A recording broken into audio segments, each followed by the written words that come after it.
Hi everyone, welcome back to today's video, and in this video we will be discussing about confidence intervals. So let me give you a very real world example of a confidence interval. Suppose you go in a store and you want to buy a shirt. You ask the shopkeeper that what according to you should be my shirt size, and he says that it should be somewhere between 39 and 41. You go ahead and try the shirts, and there are 100 shirts that fits you.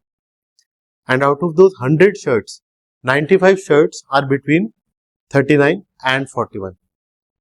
So that exactly defines the concept of confidence interval. So in this case, there are 100 shirts that fits you and 95 of those shirts are between 39 and 41 size. So that means shopkeeper has a 95% confidence interval of 39 and 41. That is exactly a concept of confidence interval. So let's say, what do we mean by a confidence interval in terms of medical statistics? So suppose you are developing a new antihypertensive medication and you have conducted a clinical study. So you see that the mean reduction in blood pressure at the end of study is 8 mmHg.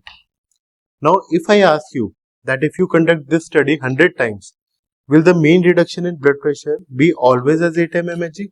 You will say no, there can be little bit of variability. Sometimes it can be 7 mmHg, sometimes it can be 9 mmHg. At other times, it can be 8.5 mmHg.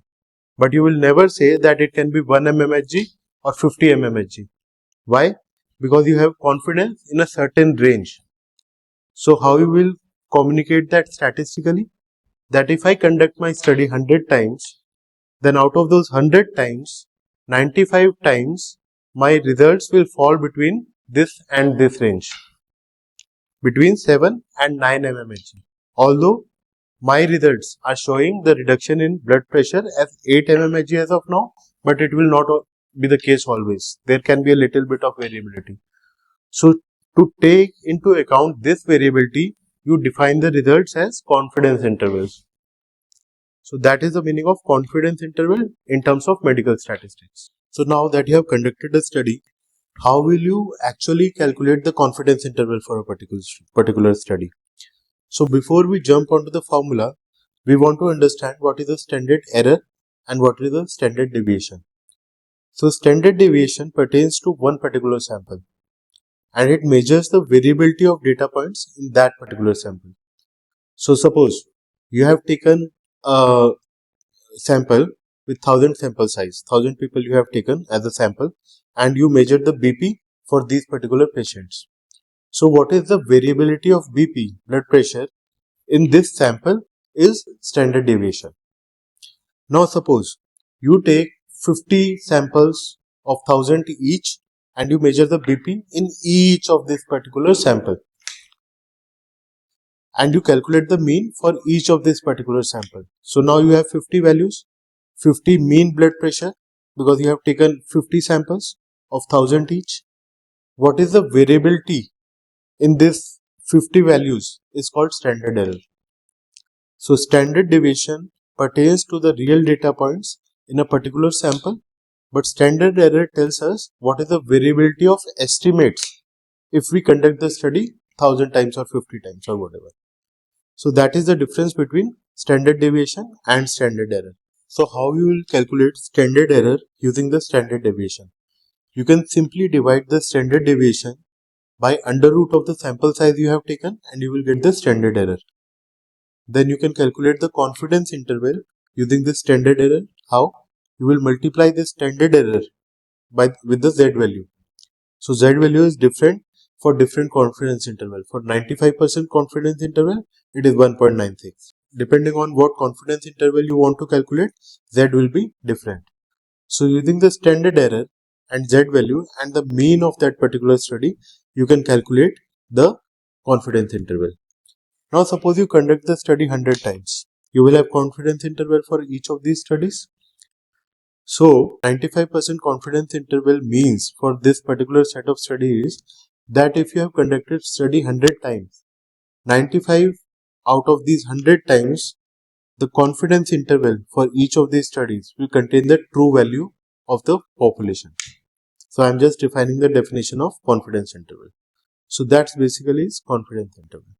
So let's discuss what do we mean by a narrow confidence interval and what do we mean by a wider confidence interval. So if I have a narrow confidence interval, that means my study is more precise. It has more power. I have taken enough sample size. And if I have a wider confidence interval, that means my study is less precise. I don't have enough power in my study, or I have not taken enough sample size. So let's see with the help of an example. If I have a study where my confidence interval is 7 to 9 mmHg with a mean blood pressure of 8 mmHg, and I have a study where my confidence interval is 4 mmHg to 15 mmHg, where do you think the study is more precise? Of course, from 7 to 9 mmHg, because there is less variability. I am saying if you conduct the study 100 times, my value will always fall between 7 and 9 mmHg. In another study, I am saying it can fall in a much wider range. So I have more variability. So study with a narrow confidence interval is better. It has more power. It is more precise. It has lesser variability. Okay. So coming to the overlapping confidence interval. So if the confidence interval is overlapping between two groups, that means that they don't have a significant statistical difference. Let's understand this with the help of an example. So if you conduct a study for an antihypertensive medication and you take some cases and some control. For cases, the confidence interval is 10 to 20 mmHg, and for controls, the confidence interval is 16 to 25 mmHg. So that means for cases, real value of mean reduction in blood pressure can lie anywhere between 10 to 20 mmHg. So 10, 11, 12, 13 up to 20. Similarly for cases, for controls, the real value can lie between 16 and 25, 16, 17, 18, 19 up to 25. So some of these values are overlapping. So suppose I take 18 mmHg. So the real value for cases can be 18 mmHg because the confidence interval is 10 to 20 mmHg, and for controls also, the real value can be 18 because the confidence interval is 16 to 25 and 18 lies between this range. So there is a possibility that the mean reduction in blood pressure can be same for both groups, that is 18 mmHg. So if the confidence intervals are overlapping between two groups, you will consider the study as not statistically significant. So that is the meaning of overlapping confidence intervals. Now let's understand confidence interval in terms of relative risk and odds ratio. So first let's revise what is relative risk and what is odds ratio. So relative risk equal to 1 or odds ratio equal to 1 means the two groups are equal. So now tell me, if the confidence interval for relative risk or for odds ratio contains 1, what do we mean?